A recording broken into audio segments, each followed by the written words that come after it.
Good morning, students.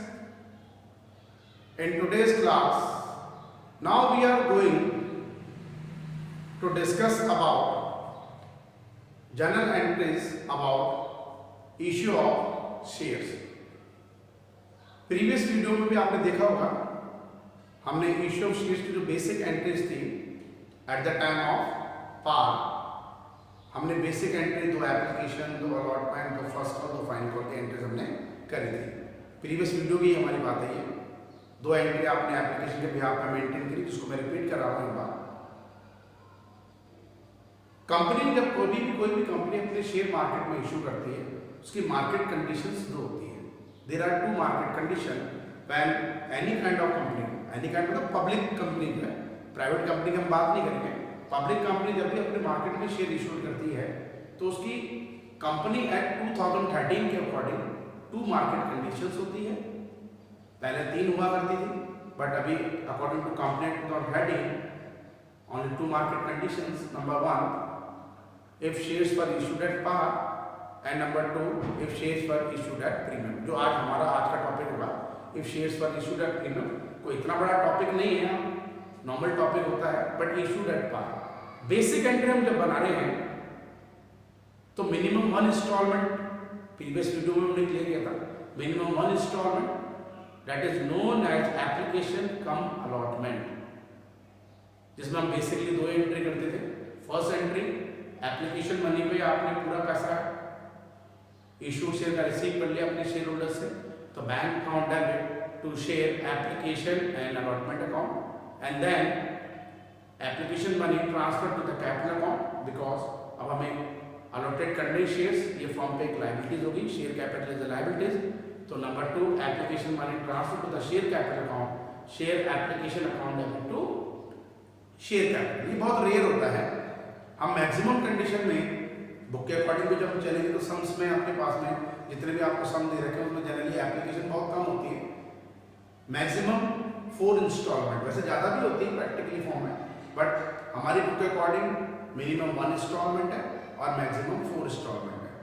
First instalment को हमने advance बोला है, that is known as application. Application money receive करी, उसके बाद में कंपनी के डायरेक्टली डिसाइड करते हैं किनको शेयर देने हैं, किसको अलॉटेड करने हैं, किसको अलॉटेड नहीं करने हैं। जिसको अलॉटेड करने हैं उनसे आगे फर्दर कॉस्ट की डिमांड करनी है, जिनको शेयर्स नहीं देने हैं, अलॉटेड नहीं करने हैं, उनका पैसा आप रिफंड कर दीजिए। ओके, तो कंडीशन क्या हो गई हमारे पास यहाँ पे, हम मैक्सिमम कंडीशन में चल रहे हैं, मैक्सिमम इंस्टॉलमेंट में। Number 1 is application, number 2 allotment, company ने शेयर अलॉटेड करे, उसका कंपनी डिमांड करेगी, एक लेटर भेजती है, अलॉटेड लेटर, कि हमने आपको शेयर्स दे दिए हैं, अब आपको इतने टाइम का हम टाइम दे रहे हैं, आपको अलॉटमेंट मनी एक सर्टन अमाउंट जो है पार्टली अमाउंट पे करना शेयर्स के ऊपर। देन अलॉटमेंट के 1 मंथ के बाद में रिसीव करने के, अलॉटमेंट रिसीव करने के 1 मंथ बाद में कंपनी अब डिमांड करेगी, ये सब प्रॉस्पेक्टस में लिखा हुआ रहता है। 1 मंथ बाद में कंपनी डिमांड करेगी अपनी फर्स्ट कॉल को, जो तीसरी इंस्टॉलमेंट है हमारे लिए। डिमांड मतलब ड्यू एंड रिसीव करने के बाद में, फर्स्ट कॉल को रिसीव करने के बाद में, then second and final call. Okay, book के according second final call, demand and receive. तो ऐसी कंडीशन में हमने हर इंस्टॉलमेंट की 2-2 एंट्री बनाई थी, application to, allotment to, first call to, second and final call to. तो 2 + 2 + 2 + 2 हम बेसिक कंडीशन में 8 एंट्री मेंटेन कर रहे हैं at the time of issue of shares, either at par or at premium. ऐसा नहीं है कि कब कोई कंपनी अपने शेयर प्रीमियम पे इशू करेंगे तो आपको उसमें कोई ज़्यादा एंट्री बनानी पड़ जाएगी, कोई 12-15 एंट्री हो जाती है। नो, बेसिक है, बस सिक्योरिटी प्रीमियम मनी जो या प्रीमियम मनी है उसको हम कहाँ पे एडजस्ट करेंगे, कैसे एडजस्ट करेंगे, ये आपके लिए बड़ा इशू होता है। तो बेसिक एंट्री में एक बार रिपीट कर रहा हूँ ताकि एक नया टॉपिक हम स्टार्ट करेंगे, if the shares were issued at premium, इसके लिए एक रिविजन हो जाए हमारा। फर्स्ट एंट्री एप्लीकेशन मैंने रिसीव की, बेसिक एंट्री है, आप ये रूटीन वर्क होगा आपका, bank account debit to share application account, be share application money receive. Number 2, application money it is a part of share capital, should be transferred in share capital account. तो share application account debit transfer कर रहे हैं तो debit कर लिया to share capital account. ये equities होती है शेयर होल्डर का, अपने पास में एक तरह से लायबिलिटीज होती है, इंटरनल लायबिलिटीज है, तो इक्विटी अपने पास share application account debit to to share capital. But एक इंपॉर्टेंट चीज आपको ये भी ध्यान रखनी है, कंपनी दो तरह के शेयर इशू करती है, number 1 is equity and number 2 is preference share. Entries में कोई इफेक्ट नहीं, केवल नाम का इफेक्ट है, नाम के अकॉर्डिंग हम इसको शो करेंगे। इक्विटी शेयर तो equity share application, equity share allotment, equity share first call, final call, इस तरीके से। प्रेफरेंस शेयर तो preference share application, preference share allotment, preference share first call, preference share second final call. Okay, number 3, after receiving application money. ये कल भी हमने कल भी डिस्कस किया था, प्रीवियस वीडियो मतलब जो आपका यस्टरडे वीडियो आया हुआ उसमें भी हमने डिस्कस किया था कि एक नॉर्मल कंडीशन होगा आफ्टर एप्लीकेशन। अब कंपनी के डायरेक्टर ये डिसाइड करेंगे share allotted and not allotted to the shareholders. ठीक है, जिनको शेयर मिल गए उनके आगे की प्रोसेसिंग है, और जिनको पैसा रिफंड करना है कंपनी में रिफंड करना है, अनअलॉटेड शेयर को पैसा रिफंड कर दीजिए। इन केस अनअलॉटेड शेयर को कंपनी पैसा रिफंड कर रही है तो बेसिक एंट्री हमारी फर्स्ट एंट्री की अपोजिट एंट्री हो जाएगी, share application account debit to bank account. But company अगर शेयर अलॉटेड कर रही है तो अब पहले कंपनी उनको एक लेटर भेजेगी, अलॉटमेंट लेटर, उसके बाद में रिमाइंड कराएगी अलॉटमेंट डेट क्या है, रिसीविंग डेट क्या है, जो प्रोस्पेक्टस में है आपके पास एक रिमाइंडर मैसेज उनके पास जाएगा। तो ड्यू एंड रिसीव, तो allotment due it is also part of share capital, share allotment account debit to share capital account. And receiving, जब आपने अलॉटमेंट मनी रिसीव कर लिया, bank account debit to share allotment account, being share allotment money receive. After it 1 महीने बाद में company ने reminder भेजा कि अब आपको फर्स्ट कॉल में अरेंज करना है, वो ड्यू एंड रिसीव।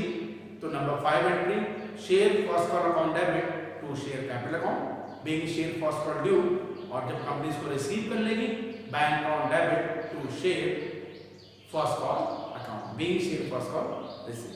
अब इसके भी after 1 month final second final call due की entry, share second and final call account debit to, it is also a part of share capital, share second final call debit to share capital account, being share second final call due. And number 8 and final entry, bank account debit to share second and final call account, being share second final call receive. ये basic entry हमने करी थी कल भी, but आज की class में हम जो शेयर कर रहे हैं, if B condition, if shares were issued at premium.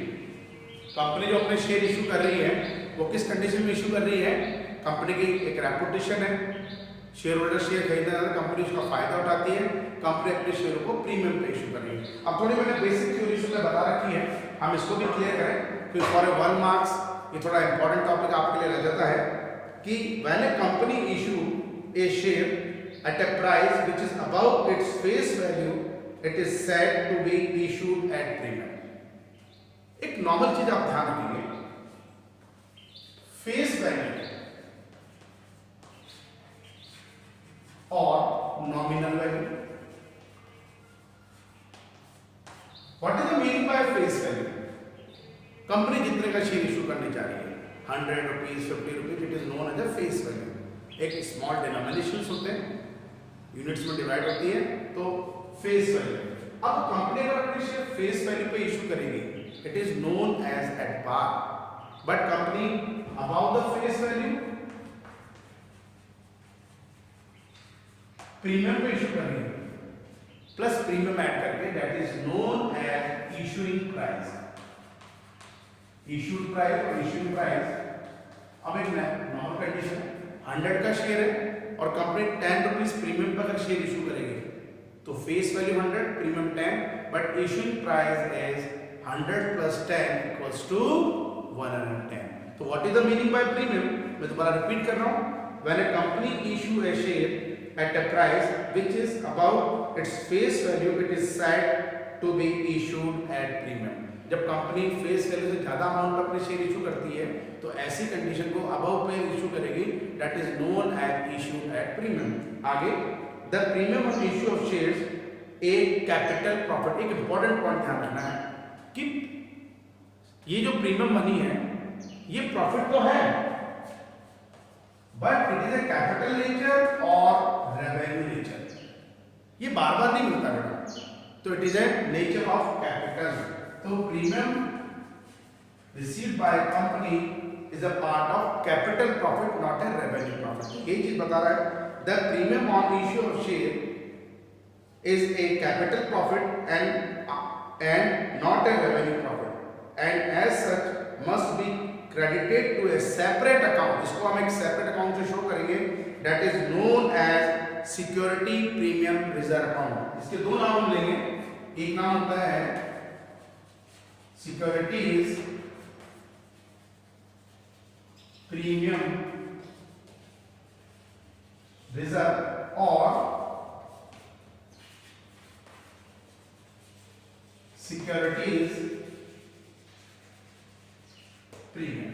अब एक मेन बात है, सिक्योरिटी प्रीमियम रिजर्व किस कंडीशन में, ऐसा दोनों में से कोई भी नाम आप जब प्रैक्टिकल सम करेंगे तो चाहे security premium reserve word use कर लीजिए, चाहे सिक्योरिटी प्रीमियम वर्ड यूज कर लीजिए, कोई प्रॉब्लम नहीं होती है, दोनों एक ही चीज है। बट हम थ्योरिकल फॉर्म में अगर चले तो यहाँ पे कंडीशन बता रखी है कि एक सेपरेट अकाउंट हमें ओपन करना, that is known as security premium reserve account as per, security premium reserve किसके अकॉर्डिंग है, as per schedule 3 of company act 2013। जो शेड्यूल 3 है कंपनी एक्ट 2013 में, उसके अकॉर्डिंग इसको वर्ड दिया गया कि प्रीमियम मनी को security premium reserve, short form में एसपीआर भी बोलते हैं। तो schedule 3 as per company act 2013 it is known as security premium reserve account, but as per section 52A, section 52(1) वही 2013 कंपनी 2013 के अकॉर्डिंग अगर हम इसको शो करके चले 52 first 2013 company 2013 of the company and the amount of premium received should be credited to security premium. तो कोई फर्क नहीं है, शेड्यूल 3 कंपनी 2013 के according security premium reserve word use करना है और 52(1) 2013 कंपनी 2013 वर्ड यूज करना सिक्योरिटी प्रीमियम। लेकिन ये कभी आपको बोलेगा नहीं सब में कि किस शेड्यूल के अकॉर्डिंग चलना है या किस रूल के अकॉर्डिंग चलना है। तो सिक्योरिटी प्रीमियम रिजर्व वर्ड भी आप यूज कर सकते हैं as well as security premium word भी यूज कर सकते हैं, नो प्रॉब्लम एट ऑल, कोई मार्क्स डिडक्ट नहीं होगा। ओके, तो अब सबसे जो इंपॉर्टेंट चीज है, तो ये कंडीशन हमारे पास आ रही है, थोड़ा इंपॉर्टेंट पॉइंट है, अंडर सेक्शन 52(1) एंड उसके बाद 52(2), under section 52(2) of a company act 2013 the amount of security premium reserve may be used only for a following purpose। ये सम आया हुआ भी है आपका थ्योरिकल फॉर्म में कि ये सिक्योरिटी प्रीमियम रिजर्व जो आप यूटिलाइज करेंगे वो सेक्शन 52(2) कंपनी एक्ट 2013 में किसके अकॉर्डिंग किस एडजस्टमेंट के लिए आप इसको एडजस्ट कर सकते हो। मतलब आपने सिक्योरिटी प्रीमियम रिजर्व बना रखा है, एक रिजर्व अकाउंट है, ओके, लेकिन इस रिजर्व को आप कहीं यूटिलाइज तो कर सकते हैं, तो उसको कहाँ पे हम यूटिलाइज कर सकते हैं, it is very important question in A theoretical point. ये थ्योरिकल पॉइंट है, उससे बहुत इंपॉर्टेंट आपके लिए पॉइंट रहेगा। कोई भी 2 यूटिलाइजेशन बता दीजिए, 4 यूटिलाइजेशन, मैंने 5 बता रखे हैं, आप कोई भी 2, और ये पहले जो कंडीशन थी 4 मार्क्स में बोर्ड एग्जामिनेशन में बेटा आया हुआ है, तो आपकी बात में थोड़ा इंपॉर्टेंट है। तो सिक्योरिटी प्रीमियम रिजर्व का यूज अंडर सेक्शन 52(2) के अकॉर्डिंग कंपनी एक्ट 2013 के अकॉर्डिंग हम कहाँ पे इसको यूटिलाइज कर सकते हैं, इसको क्लियर करें। Number 1, in writing of the preliminary expenses of the company. Company जब इनिशियल स्टेज पे फाउंडेशन होती है, अपने पास में फ्रेम होती है, तो कुछ फ्रेमिंग एक्सपेंसेस होते हैं जिसको प्रिलिमिनरी एक्सपेंसेस वगैरह भी बोलते हैं, उसको एडजस्ट करने के लिए अंडरराइटिंग कमीशन, ब्रोकरेज और भी कमीशन होते हैं, पेपर वर्क होते हैं, रजिस्ट्रेशन वगैरह होते हैं, उन सब को एडजस्ट करने के लिए, उन सब एक्सपेंसेस को एडजस्ट करने के लिए, प्रिलिमिनरी एक्सपेंसेस को एडजस्टमेंट करने के लिए आप सिक्योरिटी प्रीमियम रिजर्व को यूज कर सकते हो। तो पहला use in writing of the write off the preliminary expenses of the company. Number 2, for writing of the expenses or commission or discount allowed on the issue of shares or debenture of the company। तो वो एक condition है, हम अब share तो normally condition में हम share आप डिबेंचर का डिस्काउंट पे इशू नहीं कर सकते हैं एट पार एट प्रीमियम, लेकिन हम डिबेंचरों को डिस्काउंट पे इशू कर सकते हैं। Debenture issue in 3 market condition, ये 3 मार्केट कंडीशन में इशू होती है। Number 1, debenture issued at par, बिल्कुल सेम प्रोसेस है शेयर इशू का डिबेंचर का। Debenture issued at par, issued at premium, issued at discount. तो ये जो डिबेंचर डिस्काउंट का अमाउंट है वो भी आप कहाँ से कवर कर सकते हैं? सिक्योरिटी प्रीमियम रिजर्व में से कवर कर सकते हैं। ये सेकंड यूज है। Number 3, for issuing fully paid bonus share to the share holder of the company. इसको थोड़ा मैं एक्सप्लेन कर दूं। What is the meaning by bonus shares? Company अपने रेगुलर कस्टमर को, रेगुलर जो शेयर होल्डर उनको एक ऑफर देती है, buy two get one free offer. हम देखते हैं मार्केट वगैरह में भी होता है कि अगर आपने हमारे इतने शेयर्स खरीदे हैं तो हम आपको इतने से फ्री ऑफ कॉस्ट दे देंगे। बोनस, अगर आपने 200 शेयर खरीदे तो 200 शेयर पर आपको 20 शेयर एक्स्ट्रा मिल जाएंगे। तो उसको शेयर एक्चुअल में उसको पेमेंट कितने शेयर करना पड़ रहा है? ऑनली 200 का, बट उससे शेयर कितने रिसीव हो रहे हैं? 220। तो 20 शेयर उसको जो मिल रहे हैं फ्री ऑफ कॉस्ट है। तो कंपनी तो वो पैसा कहीं ना कहीं से अरेंज करेगी। तो वो अरेंज कहाँ से होता है? सिक्योरिटी प्रीमियम रिजर्व में से। तो अगर कोई भी कंपनी बोनस शेयर इशू करती है अपने शेयर होल्डर को, एग्जिस्टिंग शेयर होल्डर को, तो इन दिस कंडीशन उस अमाउंट को भी कंपनी कहाँ से एडजस्ट करेगी? सिक्योरिटी प्रीमियम रिजर्व में से। Number 4, for providing for the premium payable on redemption at the redemption of the redeemable preference share और डिबेंचर ऑफ द कंपनी। जैसे हमने काइंड ऑफ प्रेफरेंस शेयर में चीज पढ़ी थी, redeemable preference share. What is the meaning by redeemable preference share? Such share which will be redeemed after a fix period. मतलब company अपने share holder को facilities देती है कि एक फिक्स पीरियड के बाद में आप हमारे पास आ जाना, हम आपको पैसा दे देंगे और आपसे डिबेंचर या शेयर ले लेंगे। That is known as redeemable share और रिडीमेबल प्रेफरेंस शेयर और रिडीमेबल डिबेंचर। अब कंपनी ये पैसा कहाँ से लाएगी? शेयर होल्डर तो आ गया कि साहब मैंने तो 1 लाख के शेयर ले रखे हैं, लाइए, आपने 3 साल बाद में ऑफर दिया था कि लाओ पैसे की जरूरत तो आ जाना और शेयर दे जाना और पैसे ले जाना। अब कंपनी ये अमाउंट भी कहाँ से अरेंज करेगी? Out of security premium reserve. तो redemption of redeemable preference share और डिबेंचर जो अमाउंट हमें अरेंज करना है, उस अमाउंट को अरेंज करने में भी हमारा सिक्योरिटी प्रीमियम रिजर्व यूटिलाइज होता है, यूज होता है।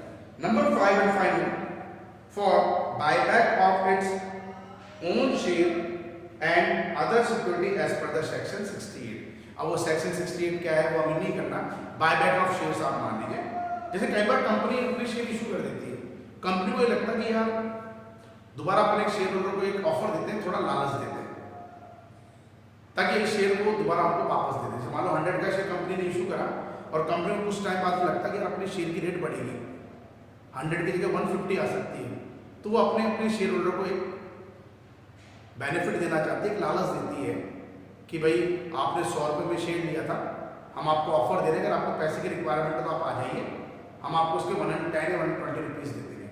अगर शेयर होल्डर को लगता है ठीक है यार 20 रुपये एक्सेस में मिल रहा तो कोई दिक्कत नहीं, कंपनी को दे देते हैं, 20 रुपये उसकी भी अर्निंग हो गई, कंपनी का 120 का शेयर मार्केट में कितने का हो जाएगा?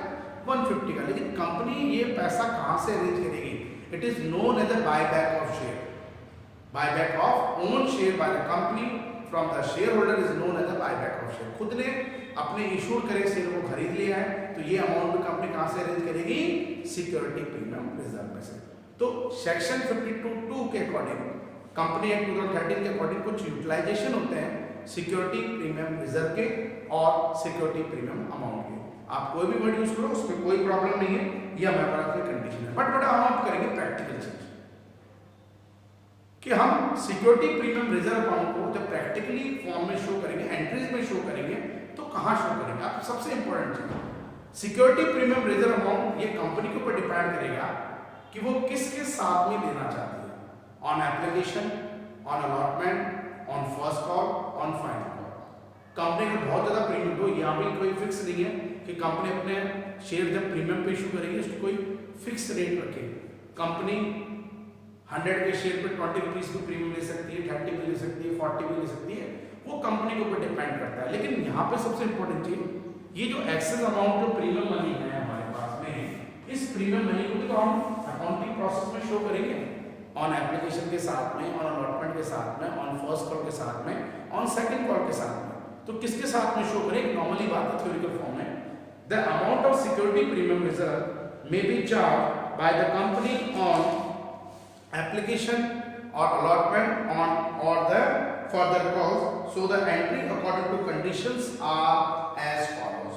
एक नॉर्मली बात है, security premium reserve is a capital profit, all the income and gains are credit, आप इसको क्रेडिट करके चलेंगे। तो जब एंट्री बनाएंगे, कंपनी ने एप्लीकेशन के साथ में रिसीव करा है तो भी सिक्योरिटी प्रीमियम रिजर्व को आप क्रेडिट करेंगे, अलॉटमेंट के साथ रिसीव करा है तो भी सिक्योरिटी प्रीमियम एडजस्ट करा है, सिक्योरिटी प्रीमियम रिजर्व को क्रेडिट करेंगे, फर्स्ट कॉल या फाइनल कॉल के साथ एडजस्ट करा तो भी सिक्योरिटी प्रीमियम रिजर्व को आपको क्रेडिट ही करना पड़ेगा। तो एक बेसिक एंट्री हम करेंगे, सिक्योरिटी प्रीमियम रिजर्व से क्रेडिट। तो हम जब बेसिक एंट्रीज करके चलेंगे, सबसे पहले अगर ये एप्लीकेशन के साथ में एडजस्टमेंट हो रहा है, लिसन केयरफुली, फर्स्ट एंट्री होगी bank account debit to share application with premium, premium money application के साथ में मिल रहा तो आपके जो रिसीव्ड अमाउंट है विद प्रीमियम के साथ चलेगा एडजस्ट। लेकिन हम जब इसको ट्रांसफर की एंट्री करेंगे कैपिटल अकाउंट में, तब जब एंट्री नंबर 2 करेंगे इसकी,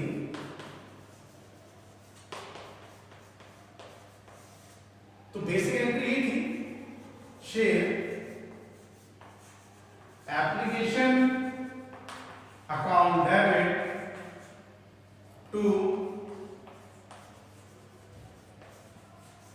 एक बार में ये एंट्री शो करते हैं, share application account debit to share capital account, application money को ट्रांसफर कर दिया कैपिटल में। बट सिक्योरिटी प्रीमियम मनी भी एक सेपरेट अकाउंट से आप शो करेंगे, तो इस एंट्री में सिक्योरिटी प्रीमियम रिजर्व एक कैपिटल रिजर्व है, should also be credited to security premium reserve। Okay, ये बेसिक एंट्री हमने कर ली। इन केस कंपनी इस सिक्योरिटी प्रीमियम मनी को जनरली ज्यादातर कंडीशन में अलॉटमेंट के साथ एडजस्ट करना चाहती है, ये आपको समय देख के रखेगा कि कंपनी सिक्योरिटी प्रीमियम मनी को किसके साथ एडजस्ट कर रही है, ऑन एप्लीकेशन है, ऑन अलॉटमेंट है, on first call, on final call, वो गिवन होगा। अब हम वही कंडीशन, अगर इन केस कंपनी ने अपना ये प्रीमियम मनी अलॉटमेंट के साथ एडजस्टमेंट करा है, तो हम ड्यू मनी के साथ में, अलॉटमेंट ड्यू के साथ में, लिसन केयरफुली, रिसीविंग अमाउंट के साथ में नहीं, अलॉटमेंट ड्यू के साथ में इसको एडजस्ट करेंगे। और अलॉटमेंट ड्यू की एंट्री होती है एंट्री नंबर 3, तो जब हम एंट्री नंबर 3 बनाएंगे इसकी, तो बस इतना सा करना है आपको, एप्लीकेशन को आप यहां नहीं शो करेंगे, एप्लीकेशन की जगह share allotment account debit, share allotment account debit to share capital account और to security premium reserve account. In case company ने ये फर्स्ट कॉल के साथ में एडजस्ट करा है, दैट मींस एंट्री नंबर 5 की फोर्थ एंट्री अलॉटमेंट रिसीव करने की है, एंट्री नंबर 5 शेयर अलॉटमेंट को हटा दीजिए बस यहां से, share first call account debit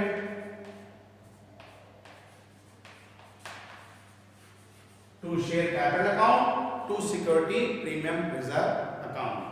अगर company second and final call के साथ में एडजस्ट कर रही है, तो एंट्री नंबर 7 कोई ड्यू वाली फर्स्ट कॉल के लिए यहां पे आप शो कर लेंगे, share second and final call account debit to share capital account to security premium reserve account. तो बेसिक एंट्री होती है हमारे पास में, security premium amount should be adjusted either on allotment or application, on allotment or first call or final call, but on application आपने इसको adjust करा है, तो entry number 2 will be share application account debit to share capital account to security premium reserve account। अगर आप maximum condition में, हमारे पास book में जो समय ज़्यादा कंडीशन नहीं होता है, अलॉटमेंट मनी के साथ में आप सिक्योरिटी प्रीमियम रिजर्व को एडजस्ट करके चलेंगे, तो एंट्री नंबर 3 will be जो ड्यू वाली एंट्री करेंगे हम अलॉटमेंट की, share allotment account debit to share capital account to security premium reserve account. अगर फर्स्ट कॉल के साथ एडजस्ट करा है, फर्स्ट कॉल की due entry, share first call account debit to share capital account to security premium reserve account. और अगर आपने second final call के साथ एडजस्ट करा है, तो टू अपने पास में share second and final call account debit to share capital account to security premium reserve. But security premium is a capital profit, separate account से हम इसको शो करेंगे, ऑलवेज क्रेडिटेड ही आपको करना है, आइदर एप्लीकेशन और अलॉटमेंट और फर्स्ट कॉल और फाइनल कॉल। ओके, आप इसको क्रेडिट ही करके चलेंगे। तो एंट्री नंबर 2 3, 5, 7 हमने 2 में, 3 में, 5 में और 7 में इसको एडजस्टमेंट करा है। ओके, ये एक बेसिक चीज है। बट अब सबसे लास्ट और फाइनल पॉइंट, उसके बाद ये क्लास ओवर होगी बेटा। सिक्योरिटी प्रीमियम मनी को अगर एडजस्टमेंट करने के बारे में कोई इंफॉर्मेशन नहीं है तो in this condition security premium reserve amount is always adjusted with amount due on allotment. आप अलॉटमेंट के साथ, वैसे तो सब में आपको गिवन होगा तो कोई प्रॉब्लम आपके पास फेस नहीं होगी। मैक्सिमम समों में ये प्रीमियम मनी अलॉटमेंट के साथ में एडजस्ट होता है तो कोई इतनी बड़ी प्रॉब्लम वाली बात नहीं है। बट गिवन नहीं हो तो should be adjusted together with the amount due on allotment. Okay, तो दो कंडीशन है, eight par or at premium. केवल एक बेसिक एंट्री हमें ये चेंज करनी है 3, 2, 3, 5, 7। बाकी बेसिक जो बाकी एंट्रीज है वो हमारे एज इट इज बनती है, उसमें कोई प्रॉब्लम नहीं है। तो आज की क्लास में हमने सिक्योरिटी प्रीमियम रिजर्व को टॉपिक को हमने क्लियर करा, उसके क्या यूटिलाइजेशन होते हैं, आप उसका कैसे एडजस्टमेंट करते हैं। आई होप आपको ये टॉपिक समझ में आ गया होगा कि हम इसको प्रैक्टिकली भी करेंगे। बट नेक्स्ट वीडियो में हम इसको पहले सेकंड जो रीजन था हमारा शेयर इशू करने का, कंसिडरेशन अदर देन कैश को एक्सप्लेन करने के बाद में फिर हम इसको क्लियर करेंगे। ओके, तो आज की क्लास में ओवर।